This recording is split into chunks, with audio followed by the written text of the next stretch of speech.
প্রায় ৪ মাস হতে এলো মায়ের জন্মদিনের খাওয়া দাওয়ার ভিডিওটা আমি দেবো বলেও দিইনি।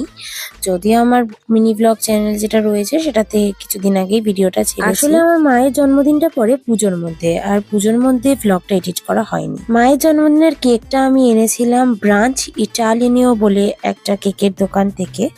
এটা ফুলিয়াতে রয়েছে, তো ওখান থেকেই আমি নিয়ে এসেছিলাম। আর মায়ের জন্মদিনের সকালবেলার খাবারের মেনুতে ছিল লুচি, আর তার সাথে ছিল আলুর দম, আর তার সাথে ৩ রকমের মিষ্টি, রসমালাই, জল ভরা সন্দেশ, আর ছিল একটা ভাজা সন্দেশ। সবকিছুই খুব ভালো খেতে ছিল, আর রসমালাইয়ের টেস্ট তো সবসময়ই বেস্ট, এটা তো বলতেই হয়। আর জল ভরা সন্দেশ আর কি যেটা তালশাঁস মিষ্টি, সেটাও খুব ভালো খেতে ছিল। তবে ভাজা মিষ্টিটার স্বাদটা অতটাও ভালো না, তবে ঠিক আছে। এবার আসা যাক দুপুরের খাওয়ার তালিকায়। দুপুরে খাবার তালিকায় ছিল প্লেন সাদা ভাত, তার সাথে ছিল এগ 65 আর ছিল মাটনের ঝোল, আর তার সাথে সালাড। মা যেহেতু চিকেন খায় না, তাই জন্য আনানো হয়েছিল মাটন, আর তার সাথে আমি আনিয়েছিলাম এগ 65।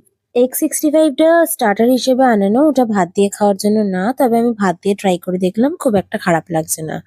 তবে মাটনের ঝোলটা বেশ রিচ ছিল, আর খেতেও খুবই ভালো ছিল। একটু মিষ্টি মিষ্টি লাগে জানি, কিন্তু খুব মিষ্টি ছিল না, কারণ আমি ওখানে স্পেসিফিক বলে দিয়েছিলাম যে আমার একটু স্পাইসি চাই। তবে দারুণ খেতে ছিল মাটনটা, ভাত দিয়ে একেবারে জমে গেছিল। ও হ্যাঁ, তোমাদের বলে দিই কোথা থেকে আমি আনিয়েছিলাম এই দুপুরের খাওয়া দাওয়াটা। আমি আনিয়েছিলাম শান্তিপুরের কাপিতান তন্দুরি হাউস বলে একটা রেস্টুরেন্ট থেকে এই মাটন, আর তার সাথে এগ 65। খেতে ভীষণই ভালো ছিল, আর যেহেতু জোম্যাটো করেছিলাম আর ওদের বিশেষ অফার ছিল, তাই খুব কম দামে আমি পেয়ে গেছিলাম এই খাবারগুলো।